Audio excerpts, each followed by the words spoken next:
Et alors aujourd'hui, on se retrouve dans le cadre de l'opération de l'industrie des possibles. Donc on va découvrir ensemble l'entreprise DPL avec Patrick. Patrick qui vient de la région Centre-Val de Loire et qui travaille dans le secteur mode et plus précisément les métiers de l'aiguille. Donc voilà, on va tout de suite se pencher sur ce métier, sur ce secteur avec Patrick. Est-ce que Patrick, tu nous entends? Oui, je vous entends bien. Oui, bonjour Marion. Bonjour, bonjour, Et comment bonjour ça à va? tous. Ça va bien, merci. OK, super. Donc, on va voir ensemble, voilà, ton métier, ton parcours, ta personnalité et on va se lancer sans plus attendre. N'oubliez pas, pour les personnes, qui participent à ce live, qui sont présentes actuellement, que vous pouvez nous poser vos questions, sur le chat et voilà, je n'ai pas de co-animateur, mais j'y répondrai le plus rapidement, possible et j'essaierai de les relayer le mieux possible. Donc voilà, on va se lancer. Patrick, est-ce que tu es prêt? Moi, je suis prêt, oui, tout à fait. Ah super. Alors, voilà, donc comme je l'ai dit, tu es de la région Centre-Val de Loire, tu es Tout à fait. président mode, dans ton entreprise qui s'appelle DPL. Qu'est-ce qui se cache derrière, les 3 lettres DPL? Alors, DPL, cela veut dire distribution, production, logistique.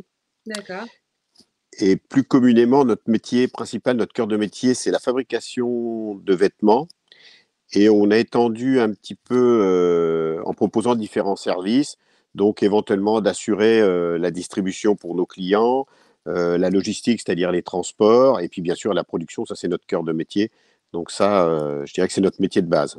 Voilà. OK. Donc on est ce que l'on appelle sous-traitant, c'est-à-dire qu'on travaille pour des différentes marques de prêt-à-porter, plus ou moins connues, et autres, ça peut être aussi des sociétés de services ou des compagnies aériennes, des hôtels, des choses comme ça. Enfin, ça reste dans le domaine du prêt-à-porter. Mais donc, D'accord. on griffe le nom que le client nous amène. Voilà. On n'a pas de OK. fabrication propre. Voilà. OK, donc griffer, pour les personnes qui sont peu familières avec ce terme, c'est, en gros, rajouter sur, l'habit, sur l'objet, le tissu, la marque, la Voilà, du l'étiquette, client. Voilà. du client. La marque OK, ou le label, si par exemple, on imagine c'est une compagnie aérienne, par exemple. Voilà. oui, d'accord, Voilà. OK. Donc on va voir, plus précisément en quoi consiste ton métier. On t'a demandé si tu pouvais isoler peut-être 3 grands aspects de ton travail et on va aller voir ensemble quels sont ces 3 aspects. Premièrement, tu nous as parlé du fait d'unifier la profession. Qu'est-ce que tu entends par là? Alors ça, c'est à travers ma deuxième casquette, puisque ma première casquette, c'est dirigeant donc d'une entreprise de sous-traitance. Mais sinon, ma deuxième casquette, donc c'est président de Mode Centre-Val de Loire, donc qui est un syndicat au départ un syndicat uniquement de la confection, qui a été créé après la Seconde Guerre mondiale pour unifier les industries de la confection, et puis Oui. qui petit à petit a évolué à travers historiquement je dirais l'apogée de l'industrie dans les années 70, 80, et après, bien malheureusement, le marasme économique après les années 80 avec les grandes délocalisations. Et Mmh. le renouveau de la profession depuis une bonne dizaine d'années, on va dire 10-12 ans, nous a amené à reconsidérer l'ensemble de la profession. Et D'accord. aujourd'hui, on a changé le nom. Donc maintenant, le syndicat s'appelle Mode Centre-Val de Loire et réunit tous les métiers de l'aiguille. Donc les métiers de l'aiguille, qu'est-ce que c'est? C'est la confection, la maroquinerie, et puis les connexions, donc le textile, les accessoires, la Alors broderie, la sérigraphie, etc. qu'est-ce qui est pris en compte dans la confection, par exemple? Alors la confection, c'est plutôt quand même le montage de vêtements. Le terme D'accord. confection est quand même lié au montage de vêtements.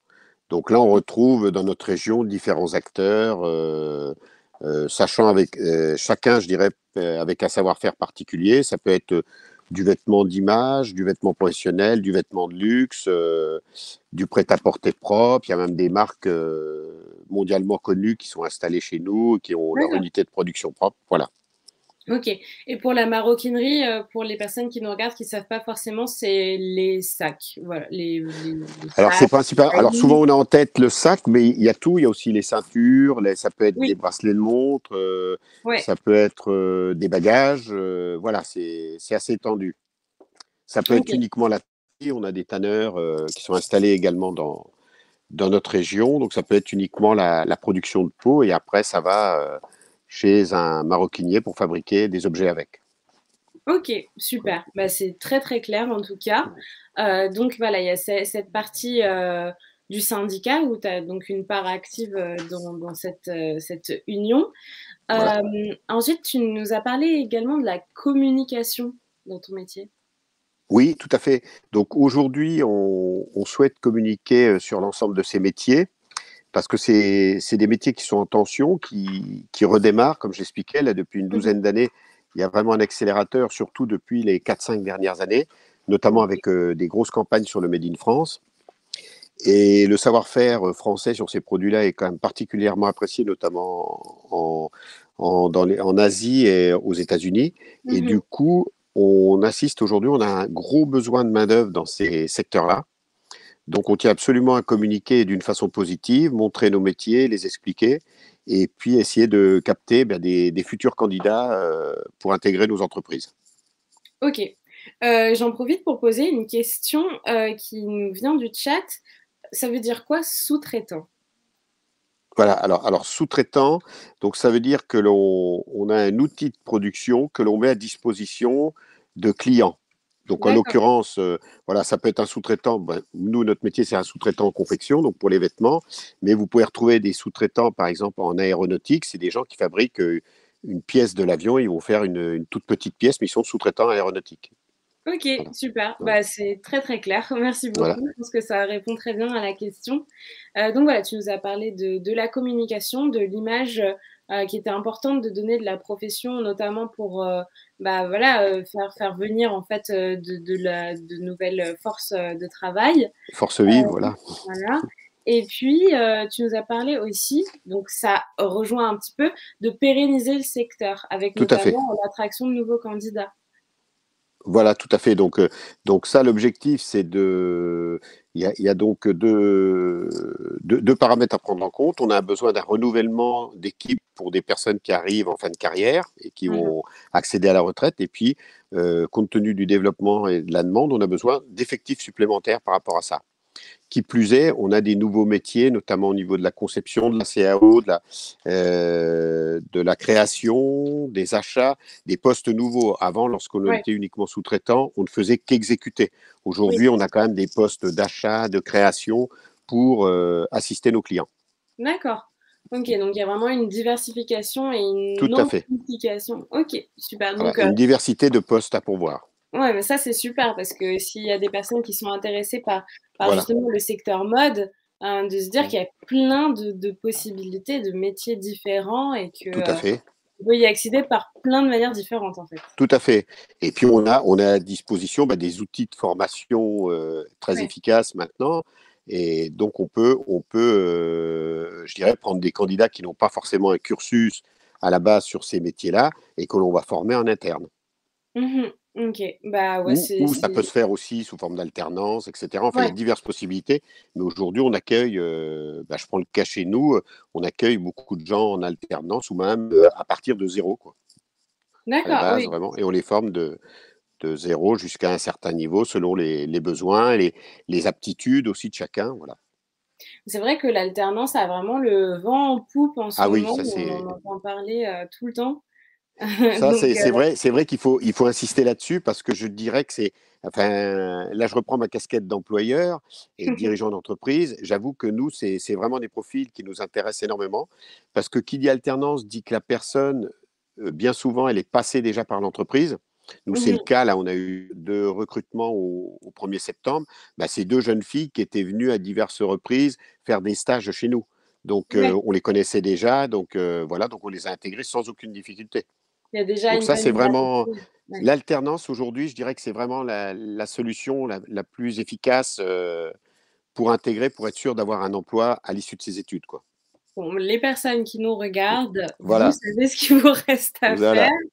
voilà, Trouvez votre alternance et c'est parti. voilà. Alors, voilà, donc on voit, là, les métiers de l'aiguille dont on parlait justement, tu nous as parlé de la confection, on a parlé, Oui, de la maroquinerie, il y a également la broderie, sérigraphie, accessoires textiles.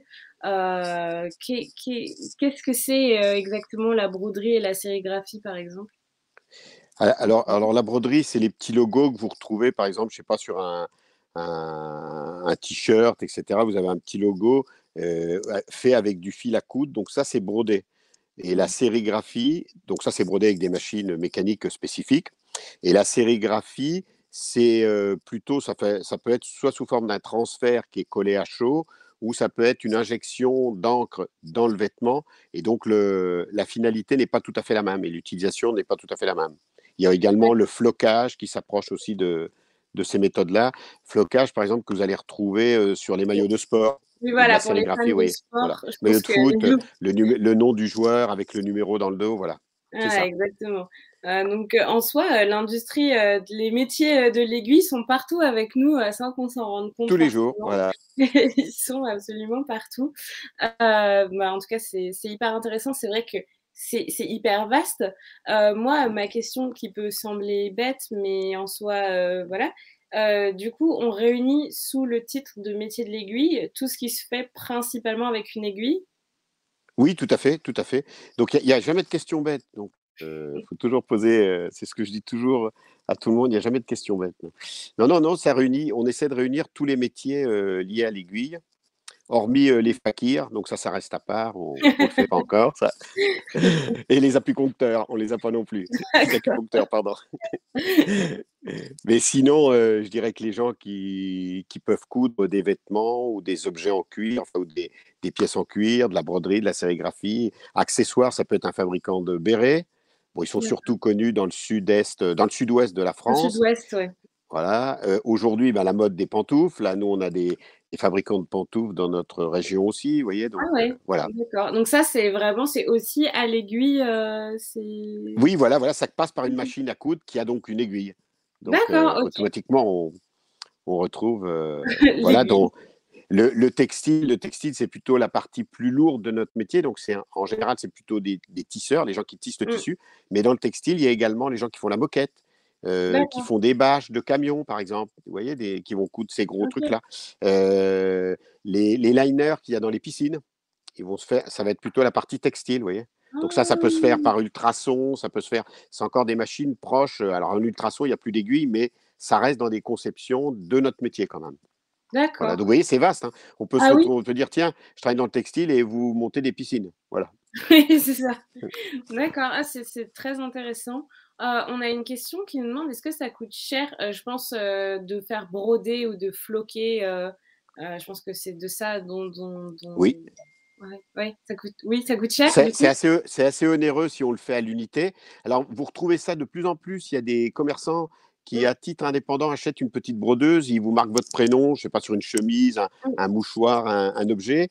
Vous retrouvez ça. Je pense que maintenant, il y a des chaînes de magasins de sport qui vous le proposent également. Vous pouvez faire floquer ou marquer à votre nom pour faire un cadeau. Vous pouvez acheter le numéro avec je sais pas, le numéro de Messi avec son nom, voilà, pour un jeune qui veut le maillot du PSG, par exemple. Voilà, donc ça se trouve maintenant. Donc là, ça reste quand même un petit peu onéreux, mais sinon, industriellement, ça reste quand même relativement abordable, hormis si on est sur des gros placards énormes Ouais, avec des bien marquages sûr. très importants, hein. Ouais et Voilà. pour une précision, les liners, quand on parlait au niveau des piscines, il me semble, Oh. les liners, c'est le fond, non? C'est Voilà, pas c'est le ça? fond en plastique, c'est la bâche en plastique qui va à l'intérieur. Voilà. OK, oui, c'était juste pour être sûr, on avait une question par Non, rapport non, à mais c'est ça. bien, vous faites bien de. Oui, oui, tout à fait. Super, super. Donc voilà, donc vous voyez que les métiers de l'aiguille, donc comme nous explique Patrick, c'est vraiment, ça Mm. peut être très, très vaste. Donc on peut être dans un atelier, de couture, on peut être, en train de faire des accessoires, on peut être en train de faire des piscines, on peut être en train de faire de plein de choses. Donc voilà et maintenant on va, passer à la suite. Donc on va voir un peu, ton métier à toi, Patrick. Quelle est un peu, sa carte d'identité, en fait? À quoi ça ressemble au quotidien? Donc, par exemple, est-ce que toi, tu travailles plutôt avec une équipe ou est-ce que tu es plutôt, seul dans ton travail? Alors dans mon métier de principal, donc de chef d'entreprise, bah, bien sûr, je travaille avec une équipe, hein. donc qui a il y a différents postes, hein, donc autour de moi, j'ai ma première équipière, c'est mon épouse, Ah, voilà. c'est Et pratique. après, j'ai ma fille qui nous a rejoint il y a quelque temps. Donc, vous D'accord. voyez, voilà. Donc, c'est une entreprise familiale. Et puis après, bah, j'ai aussi, bon, chacun a son poste un petit peu déterminé. Et puis après, on a toute une équipe selon le type de poste réparti dans l'entreprise. Si c'est plus du montage ou de la CAO ou de la création, des achats ou de la D'accord. manutention ou de la Ouais. coupe, voilà tous les différents métiers que l'on retrouve dans l'entreprise. Ouais. Là, on parle vraiment de ton métier à toi, Voilà, tout à au niveau, par exemple, des horaires. Tu vas avoir des horaires, plus, traditionnels, ou est-ce que il t'arrive de travailler les week-ends, les soirées? Est-ce que tu as des vacances? ben, disons que les horaires sont assez étendus lorsqu'on est chef d'entreprise parce qu'on a toujours ben, des imprévus, des choses comme ça. Donc c'est vrai que les horaires journaliers sont importants. Et après, c'est vrai que bien souvent, ben, ça déborde bien sûr sur le week-end, Mmh. sur les vacances éventuellement, sachant qu'on a quand même des congés, bien sûr, et Oui, des jours fériés aussi. Mais c'est vrai que la priorité étant, lorsque je vous dis, quand on est quand même en général passionné et on mmh, veut faire les choses bien, donc dans son entreprise, et puis malheureusement, il y a des contraintes qui tombent tous les jours. Ça peut être, je sais pas, une panne électrique qui a tout décalé de quelques heures, ça peut ouais, être une casse machine, ça peut être un incident quel qu'il soit qui vous oblige ben, à manger sur votre temps, je dirais votre temps privé pour mmh. finaliser sur ce sur quoi vous êtes engagé, quoi. Et du coup, est-ce que, vu qu'il y a parfois il y a des imprévus, il y a beaucoup de paramètres à prendre en compte, est-ce que, toi, par exemple, tu es amené à avoir des déplacements professionnels? Et aussi un peu dans la même trempe, est-ce que, tu es amené à parler d'autres langues que le français? Tout à fait, tout à fait. Donc, je peux avoir des déplacements professionnels en clientèle française. Bon, bah là, auquel cas, c'est des déplacements en général en France, donc Mmh. là, qui ne nécessitent pas de langue particulière. Alors, après, je peux avoir des déplacements à l'étranger soit pour aller voir des fournisseurs. Donc là, en général, c'est plutôt sur l'Europe de l'Est. Et puis D'accord. sinon, ça peut être aller voir des clients, bah, par exemple au Japon ou autre, où là, il faut Ah parler ouais, un petit peu anglais. Voilà. carrément. Et bah, hier, j'avais un client japonais que j'ai reçu hier, bon, avec lequel on échange qu'en anglais, quoi, D'accord, et donc par le exemple. client japonais est venu, dans la Voilà, il région, est venu sans jusqu'ici. Voilà, ah tout à ouais! fait. Oui. D'accord, ça devait être, dépaysant quand même pour une personne japonaise de pas Ben, être, disons que lui, ça fait très longtemps qu'il nous visite, donc c'est incroyable, il connaît plein de choses en France. Donc encore hier, il nous a amené une bouteille de vin qu'il avait trouvée chez un producteur dans le Jura. Il nous a fait goûter ça parce qu'il aime bien nous faire goûter les trucs qu'il trouve en France. Donc voilà, il d'accord, connaît des choses que l'on ne connaît même pas nous. d'accord. Ah bah, c'est sympa en tout cas, Voilà. l'ambiance a l'air, plutôt, au rendez-vous quoi, plutôt Oui, tout sympathique. à fait, tout à fait. OK, bah, justement donc j'allais dire, l'environnement de travail, généralement on demande est-ce que vous avez plutôt tendance à être, au bureau, dans un atelier ou plutôt en extérieur? Toi, tu dirais que ton temps est Eh réparti ben, comment? nous c'est plutôt quand même en intérieur, donc c'est entre l'atelier et le bureau, voilà, donc mais c'est quand même toujours à l'intérieur. Oui. OK. Et là, on va passer, peut-être dans une partie plus abstraite, mais qu'est-ce que ce métier t'apporte à part, la rémunération? Parce que voilà, Oui. c'est une partie intégrante du travail, mais qu'est-ce que ça t'apporte, personnellement comme gratification? Ben, je dirais en premier lieu, ben, c'est une passion, hein, c'est quelque chose de passionnant. C'était pas peut-être pas prévu comme ça au départ, mais c'est un métier qui amène à beaucoup de relationnel, donc à rencontrer beaucoup de profils différents, que ce soit Mmh. parmi nos clients, nos fournisseurs et autres. Alors, par exemple, au niveau des clients, on va rencontrer, je sais pas moi, comme je disais tout à l'heure, par exemple, dans le cadre de vêtements professionnels, je vais rencontrer quelqu'un qui a une agence de nettoyage, par exemple, qui va vouloir des blouses, tout simplement. Puis à l'opposé de ça, on va rencontrer quelqu'un d'une maison de luxe qui est dirigeant d'une des trois grandes maisons de luxe françaises et qui va nous passer une commande de veste. Donc, vous Oui. voyez, c'est pas, donc d'un seul coup, on est dans le 8e à Paris, et puis de l'autre côté, on va être à Châteauroux, Issoudun, dans un petit bureau. Vous voyez, donc c'est voilà, la diversité Donc ça, aller de là à là, ça veut dire qu'au milieu, il y a tout ce qui est intermédiaire, il y a toutes ces nouvelles marques, jeunes marques Made in France, il y a tous ces... Mmh. Donc on rencontre vraiment une diversité de personnages. Là, dernièrement, on travaille là depuis 2 ou 3 ans avec un client anglais parce qu'il avait sa maison de vacances à côté d'ici. Et un jour, il s'arrêtait devant l'entreprise. Et en fait, on se connaissait sans se connaître parce qu'il est fabricant, il fabrique un tissu connu en Angleterre. D'accord. Et il nous livrait des rouleaux de tissu. Et il a voulu découvrir notre entreprise. En fait, depuis, il nous fait fabriquer des vêtements qu'il met sur son site internet. OK. Voilà, hein, fabriqués dans ses tissus à lui, vous voyez, donc comme quoi c'est Mmh. voilà tout un tas de, Il y a de une part profils aussi différents. de spontanéité, de Voilà, la vie qui tout est à très fait. aléatoire. OK. Alors Et c'est un métier où ça se passe beaucoup sur du relationnel. ouais, Il n'y a pas trop le phénomène des OK. appels d'offres. Alors les appels d'offres, ça s'adresse plutôt, je Mmh dirais, mh. par exemple, si l'armée veut faire, je sais pas, 10 000 pantalons, là, ça va s'adresser à 3 ou 4 sociétés françaises, non, voire européennes, puisque les appels d'offres sont européens. Mais je veux dire, nous, par exemple, ça ne nous concerne pas. Nous, ça va toujours être une relation parce qu'un tel nous a vus ou nous connaît ou un fournisseur en aura parlé. Voilà, ça se Mmh. fait que sur du relationnel. 80, allez, Relationnel, on va du dire bouche à oreille. 95% Ouais. du business, il se fait que sur du relationnel, quoi, OK. Ouais, que on sur de la voit connaissance. parfois dans certains secteurs, on se doute pas, que c'est à ce point-là, mais les professionnels nous disent effectivement qu'il y a beaucoup de relationnel qui rentrent en compte Oui, et j'imagine que c'est du coup, bah, on va le voir après, mais que c'est des qualités aussi qu'il faut avoir et qu'il faut savoir appréhender pour faire ce genre de bien métier. sûr, bien sûr, bien sûr. Et pour conclure un peu cette partie, carte d'identité de ton métier, est-ce que, de manière très honnête, tu pourrais, mettre en avant les plus, mais également, les moins? Qui peut D'accord. Ben, les plus, je l'ai déjà un petit peu évoqué, mmh, c'est passionnant, c'est un métier passionnant parce qu'on se renouvelle sans arrêt avec des collections très très différentes d'un acteur à l'autre. Donc ça, c'est mmh, vrai que c'est passionnant. S'il y a toujours une remise en cause sur des nouveaux process, des nouvelles matières qui amènent parfois à prendre du nouveau matériel. Voilà, donc ça c'est le côté intéressant. On est quand même dans un milieu assez sympathique. C'est un milieu qui est propre. Je dirais par mmh, rapport à certains métiers où c'est salissant, où ouais, voilà, on est au chaud, comme je vous l'ai expliqué tout à l'heure. mmh Donc c'est quand même non, un métier qui est les côtés positifs sont là. Les côtés négatifs, je dirais qu'aujourd'hui, c'est justement le pendant de ce qui est sympathique de changer sans arrêt. Ben, parfois, de changer sans arrêt, c'est très fatigant, très, mh. très épuisant parce qu'il faut retrouver des nouvelles méthodes et on n'y arrive pas parce que la matière, ça bouge, ça vit. Les matières sont pas toujours de très bonne qualité. Aujourd'hui, on sent quand même une dégradation de la qualité des matières.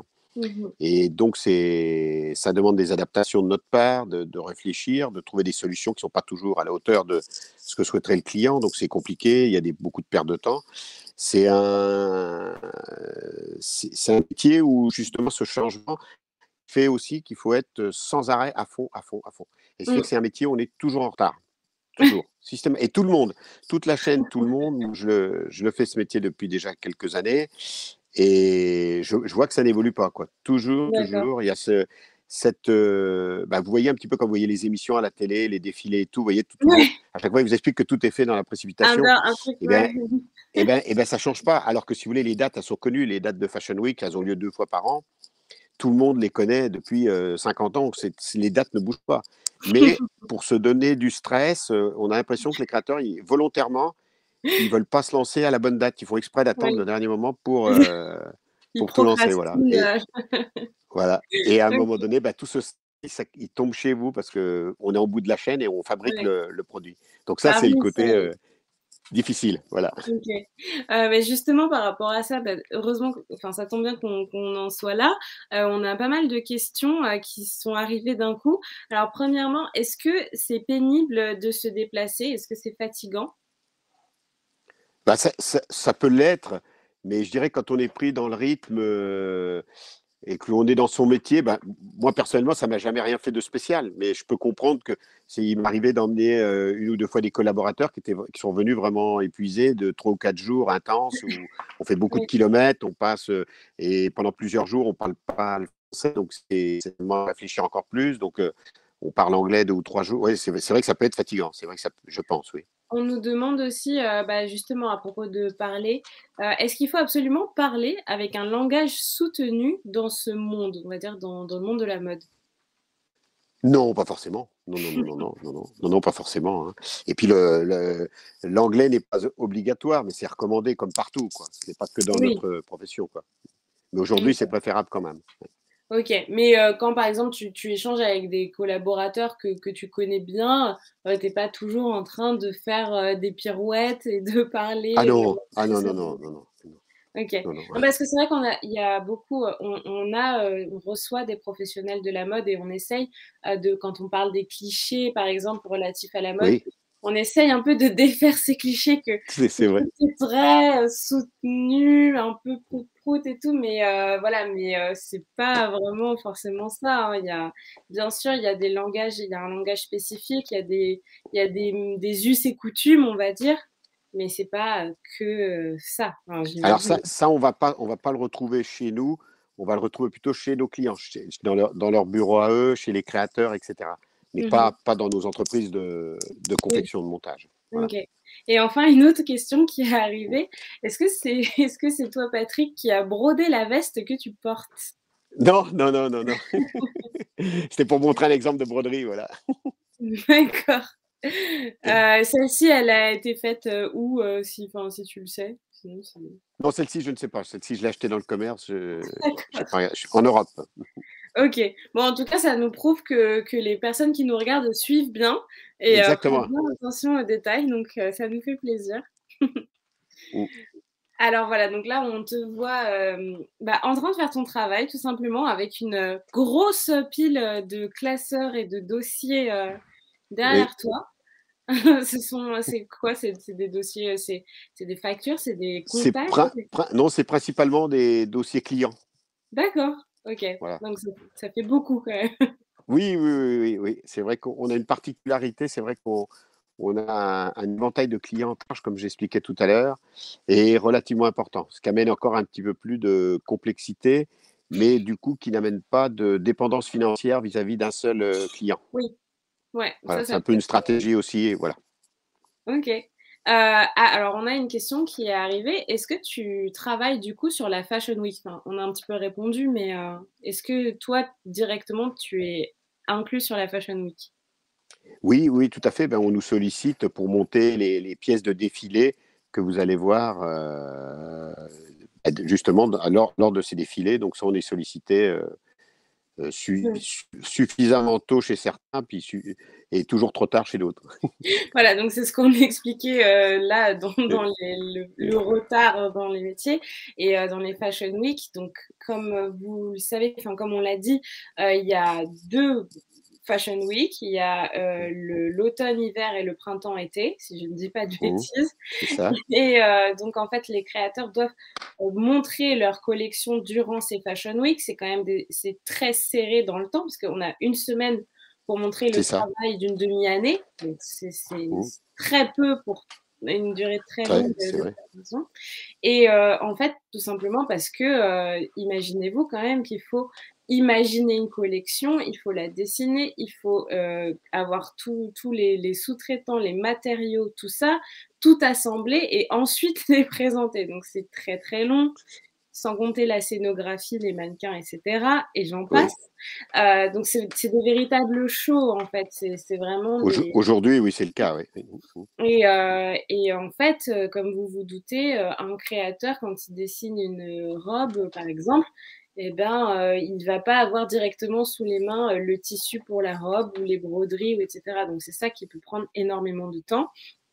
Donc comme le disait Patrick, le problème étant que comme ils doivent rendre un résultat, Mmh. aux créateurs pour que ce soit présenté pendant la Fashion Week, plus ça met de temps à être préparé, plus après ça peut prendre du retard. Et donc du coup, il y a forcément, une participation à la Fashion Week puisque les créateurs ont bien besoin, bah, d'accessoires, de maroquinerie, de tissus, de tout ça, quoi. Tout à fait. J'ai tout bon? C'est bon. OK, super. Donc on va pouvoir passer à la suite et on va se pencher plus sur ton parcours à toi, spécifiquement, Patrick. On va regarder, d'où tu es parti et comment tu as cheminé pour arriver où tu en es aujourd'hui. Alors, par rapport à ta scolarité, tu me dis que tu as fait un bac économique. Oui, ça. C'était donc c'est le bac général avec, les spécialités, Bah, d'études. à l'époque, ça s'appelait le bac B, ouais. Ouais, Sciences économiques. Ouais. ouais, c'est ça. Après ça a été SES et maintenant Voilà. je ne sais plus comment ça s'appelle. Je Oui, crois que c'est des spécialités qu'on doit prendre, à mon avis. Et du coup, là, c'est principalement c'est quoi? C'est des maths? Est-ce qu'il y a oui, des sciences sociales, non? Il y a pas ça? Ou des sciences éco, économiques? sciences éco. Sciences éco? Voilà, donc en gros, c'est ça. Après ça, après ton bac économique, tu es parti en BTS, toujours dans cette Oui, dynamique, économique, spécialité commerce international. oui, Tu bah, Oui? c'était une spécialité que je souhaitais étudier à l'époque, et puis en fait qui n'avait pas a priori d'orientation spécifique à aujourd'hui, à mon métier d'aujourd'hui, donc l'habillement, puisque à Mmh. l'époque je ne savais pas que j'allais me retrouver sur ce secteur-là, quoi. Ouais, en fait, ça t'intéressait, mais tu savais pas forcément que tu allais, finir, Tout à fait. dans le domaine où tu es actuellement. OK. Et à l'époque, tu t'es orientée vers ça parce que tu savais qu'il y avait pas mal de débouchés ou c'était? Oui, tout à fait. Oui, oui, oui. D'accord. Et juste par curiosité, le bac et ton BTS, tu les as fait où? Enfin, dans quelle Et ben région? alors le bac dans mon département, donc dans l'Indre, et le BTS à Paris. D'accord, OK, donc il y a quand même une montée, sur Paris, OK. Voilà. Après ton BTS, tu as travaillé directement? Oui, tout à fait. Bah, j'ai eu l'opportunité, après avoir fait un stage là, à l'époque dans cette société là qui s'appelait Félix Potin, Mmh. dont était à l'époque le plus gros épicier de Paris. Donc il y avait OK. des magasins un peu partout. C'était une grosse chaîne de magasins avec des magasins de différentes tailles, soit des petits dans certains arrondissements, dans d'autres et en région parisienne des plus gros, hein. Et puis C'était, donc des supermarchés, de voilà. type, Franprix ou c'est Voilà, il y avait certains qui correspondaient à la taille des Franprix et d'autres qui étaient plutôt de la taille d'un magasin Nicolas. Voilà, des petites. Enfin, d'accord. Nicolas fait que du vin, pour donner une idée de la surface. Des petites épiceries comme ça, il y en avait un peu partout dans Paris. Parce que là, par contre, j'avais senti un truc, c'est que la grande distribution me semblait être un parcours d'avenir. Donc, c'est pour ça que je me suis lancé là-dedans. Et voilà pourquoi je suis rentré chez Félix Potin. Voilà. D'accord et tu as fait Et combien de temps là-bas? Et ben, j'ai fait à peine 6 mois parce qu'après, D'accord. ouais, après mon père, a eu des problèmes de santé et mes parents avaient une entreprise de confection, hein. C'est peut-être pour D'accord. ça que je voulais pas trop me diriger dans ce secteur-là et en Mmh. fait, à l'époque, c'était l'époque du plein emploi, hein. Donc ma mère m'a dit: «Bah, ton papa a des soucis de santé, il faudrait que tu reviennes, 5-6 mois nous aider et puis tu repars après» et donc voilà, je suis revenu 6 mois puis en fait après, je suis jamais reparti, quoi, voilà. Il y a eu vraiment un coup de cœur quand tu as Oui, commencé? oui, oui, oui, tout à fait, tout à fait senti, et puis le fait de partir de Paris, de revenir en province, mon épouse que j'avais rencontrée à Paris, a accepté de me suivre. Elle s'est très bien plu en province et elle m'a dit au bout d'un moment: «Bah non, c'est super, reste ici», et voilà, donc du coup, on a fait notre vie, dans le village natal, on va dire. Ah ouais, carrément Ouais. vraiment les racines, Oui, OK. Mais c'est voilà. super, mais tu as eu de la chance de tomber sur une Parisienne, qui était prête Oui, à oui. se mettre au vert. Ça peut être rare, mais bon, par amour, on fait plein de choses, donc c'est super. Et elle t'a rejoint directement aussi dans l'entreprise familiale ou c'est venu plus tard? Ouais, un petit peu plus tard, un petit peu plus tard, ouais. OK. Et les étapes à franchir, tout ça, c'était voilà. Et de l'étape de l'entreprise familiale à maintenant, toi, diriger ton entreprise, quel a été le cheminement? Et cheminement, au bout d'un moment, lorsqu'on est jeune, on se sent fort, très rapidement. Donc au bout de quelques années, on a quitté l'entreprise, familiale pour en reprendre une qui avait des problèmes économiques et donc OK. on a repris cette entreprise et dans le même village, donc parce qu'il y avait beaucoup d'unités de donc c'était les années où il y avait encore beaucoup d'unités de fabrication de confection. Et donc, on a repris une unité de fabrication dans le même village. Et voilà, on a mené notre vie comme ça avec mon épouse depuis 88. Donc, vous voyez, ça fait 33 ans. Ah oui, quand même. Bon, Oui. beh, bravo, c'est hyper Merci. impressionnant. Bah, on va continuer. Donc, on a vu, ensemble, on va jouer, au jeu du CV entre guillemets. On va essayer de Oui. voir, quelles sont les compétences vraiment, les hard skills, hein, comme on dit, dans le milieu, de l'emploi et des ressources humaines, qui font que, bah, en fait, que tu es très qualifié pour faire ton travail, et qui, selon toi, sont vraiment, nécessaires pour occuper le poste que tu occupes. Donc, on a vu, par exemple, que la 1re compétence, que tu estimais vraiment nécessaire et que tu estimais avoir, c'était l'organisation. Mhm. Tout à fait. Tout à Donc, fait, c'est ça. Je pense que c'est primordial. C'est primordial parce que ce que l'on fait seul et après avec une équipe, ça change totalement. Donc, mmh lorsqu'on est entouré d'une équipe, il faut savoir organiser les tâches et puis les répartir de façon équitable en termes de temps, de façon à ne pas créer de goulot d'étranglement et puis mh. que ce soit fait de façon correcte. Ouais, Donc c'est vrai que l'organisation, ça reste un point important, qui est ouais, jamais parfait malheureusement, mais qu'on essaie de faire au c'est quand maximum même de ce qui est possible. Voilà. ouais, c'est nécessaire quand même. Au niveau de la projection, qu'est-ce que tu entends par projection, du coup? Et bien se projeter un petit peu dans ce qu'il va se passer. Alors nous, notre métier, c'est au niveau de la mode. Mmh. Sentir un petit peu quels vont être les futurs besoins, comment ça va s'orienter et pour anticiper un petit peu, ça nous amène au dernier point, la vision, c'est pour anticiper sur les projets qu'il faut envisager. Est-ce qu'il Mmh. faut privilégier la logistique et investir dans une surface de logistique? Est-ce qu'au contraire, il faut plutôt investir dans des matériels comme ci? Est-ce qu'il faut plutôt investir dans des compétences humaines pour ça? Voilà, voilà Ouais. ce qui représente la projection, quoi. Donc en soi et bah, donc la projection puis la vision, tu veux dire la capacité à envisionner un projet, à Oui, et puis avoir une vision avec aussi en fonction de ses clients, en fonction de pour bien ressentir, pour voir comment s'orienter, aller de l'avant. mmh, Est-ce que le client, ce que l'on lui fait actuellement, est-ce que ça va perdurer dans le même sens ou est-ce que tout va être bouleversé parce qu'il va passer à un autre métier ou il va ouais, arrêter? Donc il faut vraiment être visionnaire sur ça pour assurer la pérennité de l'entreprise par la suite. OK, ouais, il y a quand même, une dimension de nez creux, OK. Tout à fait. Et puis la dimension humaine, bien anticiper les départs, les remplacements éventuels, les nouvelles compétences en fonction des nouveautés. Donc tout ça, Mmh. il y a un facteur humain qui est très important aussi. Ouais, on nous pose comme question, est-ce qu'il n'y a pas aussi la compétence de sérieux, de créativité ou de stratégie?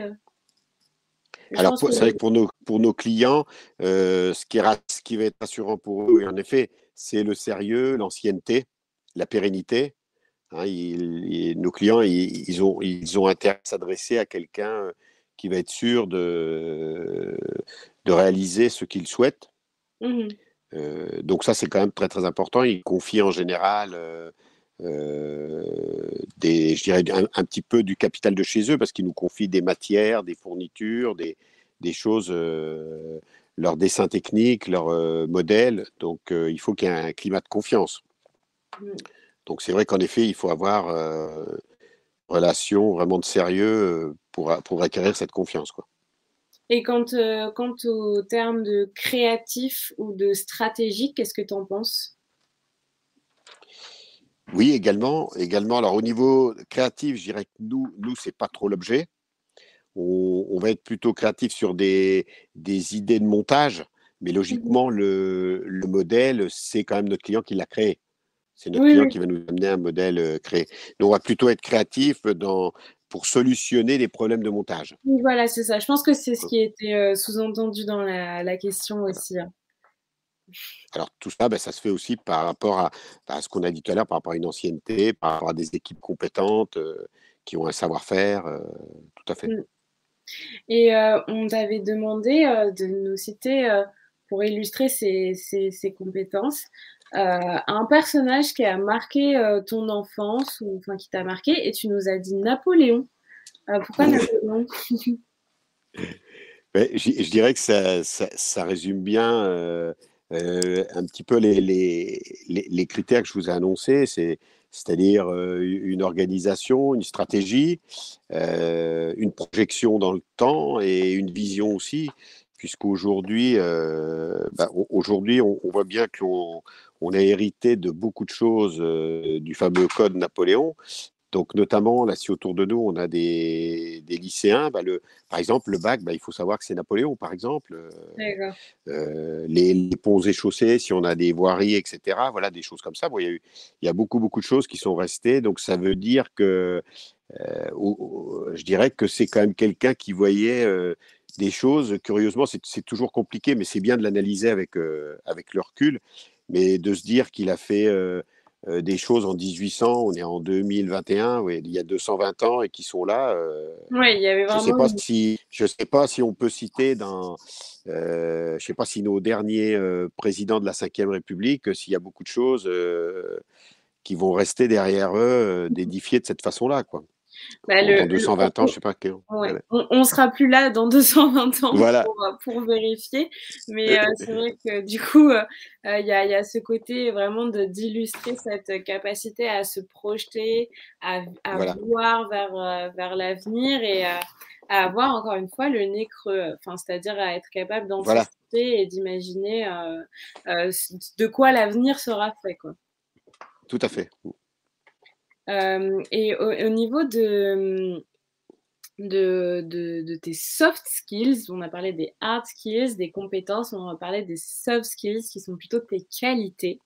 Donc, on va continuer sur notre lancée. Donc, tu nous as parlé d'une qualité, selon toi, où tu es bosseur.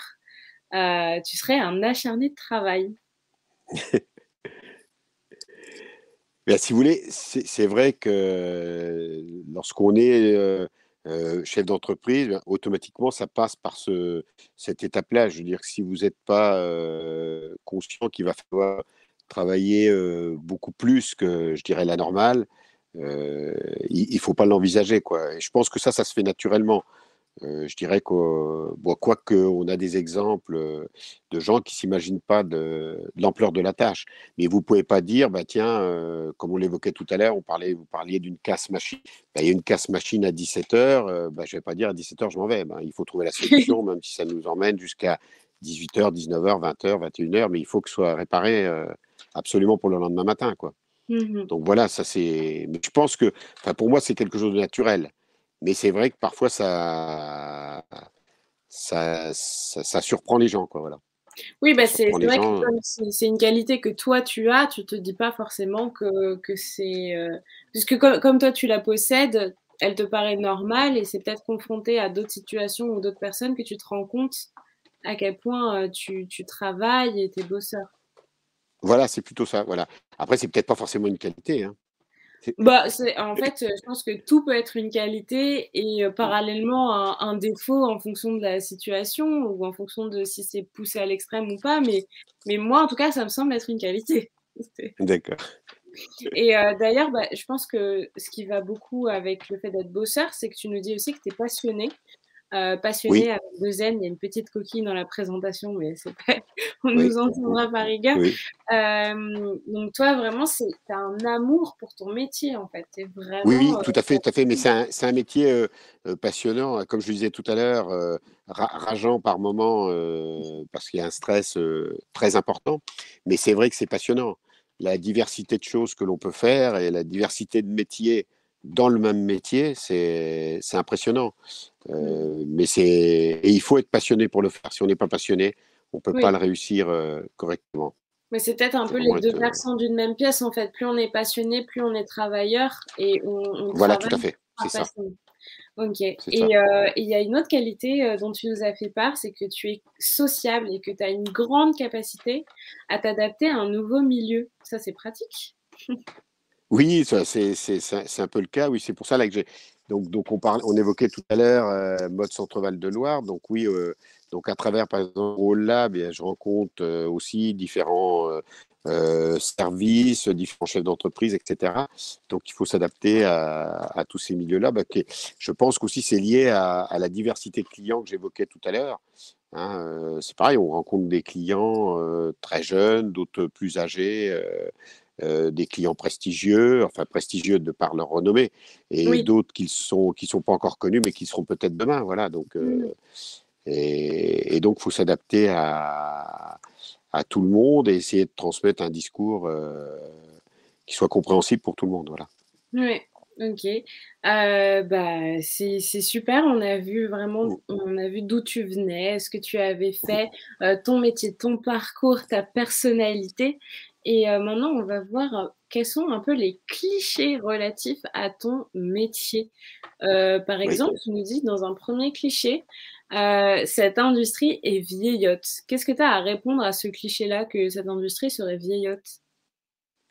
Oui, bah, c'est l'image, hein, qui colle à la peau. C'est une image ancienne, hein, où on voit plutôt en général des vieilles machines, des vieux outils de production, un peu style musée.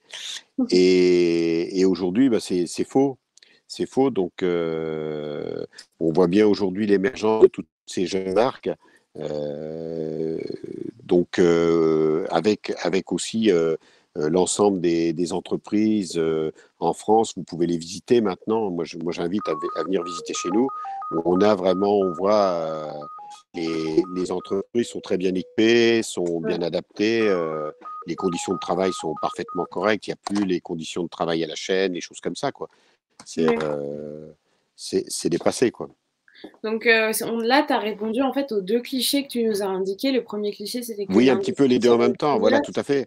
Oui, Ouais, et puis on a, comme j'évoquais tout à l'heure, on a aujourd'hui plein de différents métiers. Donc, euh, il n'y a pas que les métiers de montage pur, comme j'expliquais tout à l'heure, il y a de la CAO, alors qu'est-ce que c'est de la la broderie. CAO? Parce que tu nous l'as dit pas mal de fois, mais finalement, on ne sait pas ce que Ah oui, c'est. ah oui, pardon, oui. Donc ça, c'est la conception assistée par ordinateur. OK. Donc, c'est-à-dire que l'on visualise sur un écran, un écran d'ordinateur, on visualise les morceaux, les composantes d'un vêtement, c'est-à-dire qu'on va avoir une manche, un dos, un devant, un col, un poignet. Et ça permet donc au départ de présenter ce qu'on appelle le patronage, donc la base du modèle, qui va servir ensuite par la suite.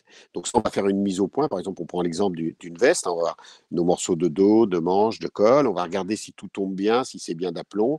Ensuite, après, on va procéder à un placement, c'est-à-dire qu'on va insérer tous ces morceaux dans une largeur de tissu et longueur qu'on aura prédéterminée. Donc, il OK. faut optimiser là, donc optimisation de ce placement. Et ensuite, après, on va le découper. Ça va nous donner tous les morceaux et après, on va assembler donc ces morceaux pour construire OK. le vêtement.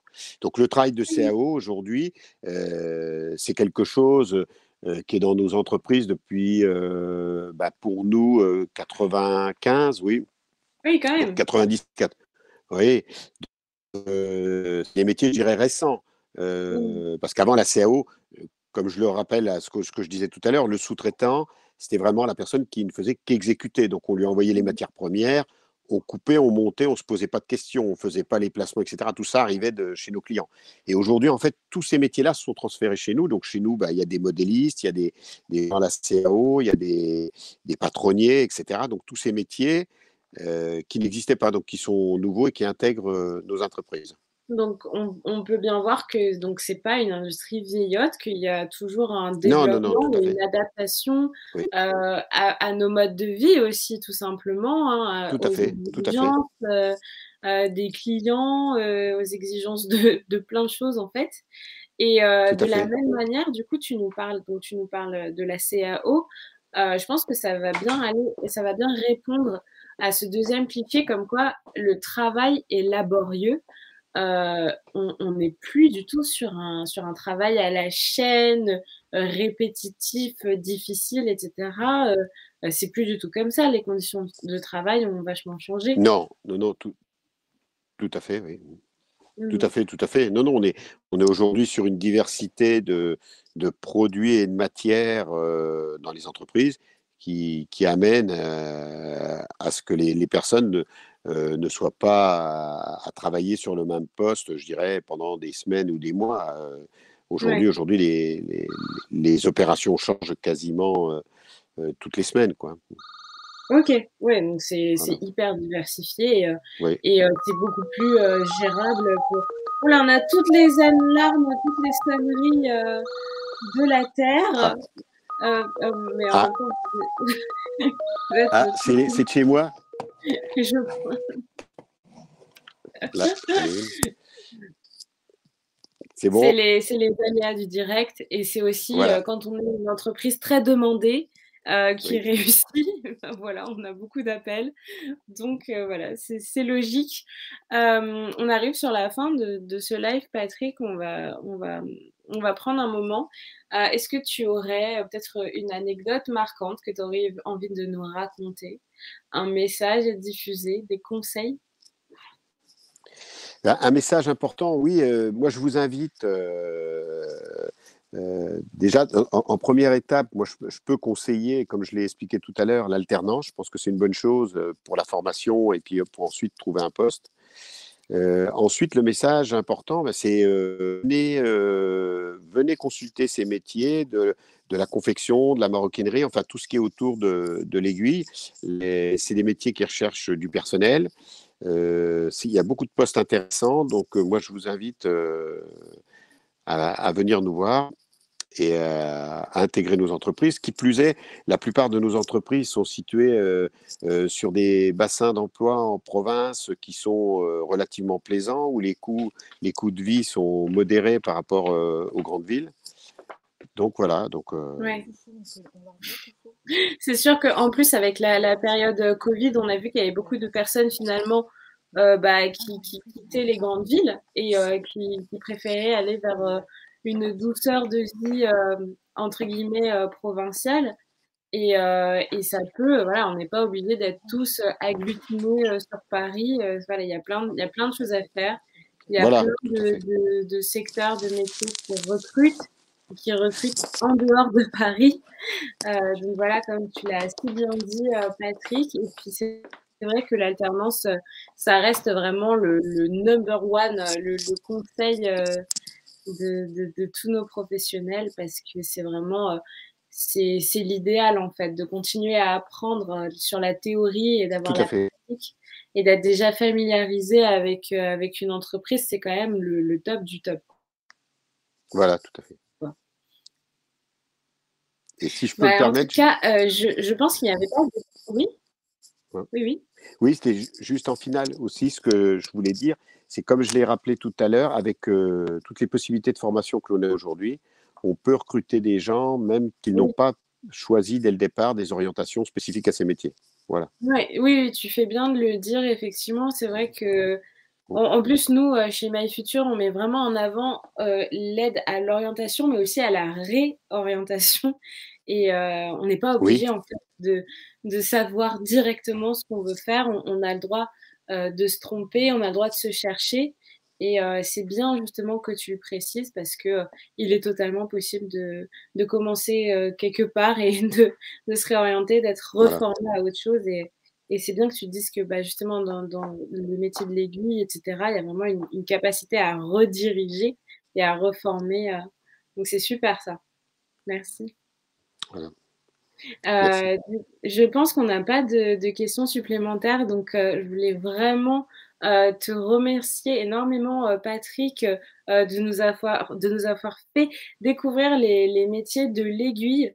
Personnellement, j'ai trouvé ça intéressant, très enrichissant. Enfin, j'ai appris plein de trucs alors que je suis déjà très intéressée par la mode et il y avait plein de choses que je ne savais pas du tout. Donc, merci beaucoup pour ce moment passé ensemble.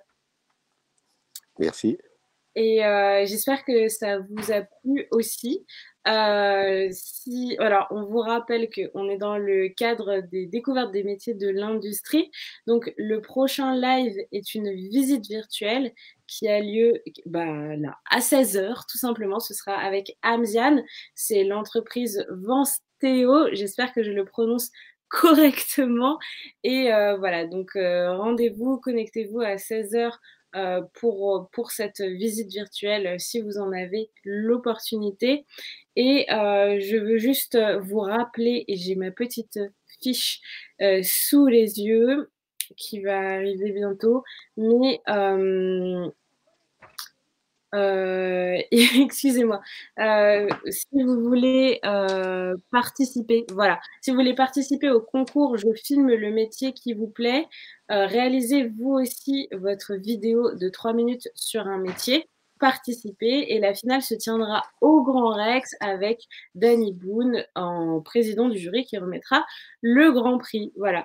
Je vous ai dit tout ce que j'avais à vous dire. Très bonne visite virtuelle pour les personnes qui se connecteront à 16h avec Amziad. Merci encore, Patrick. C'était super, très enrichissant. Merci beaucoup, Marion. Et puis, au revoir tout le monde et à très vite. Merci, à bientôt. Au revoir. Au revoir.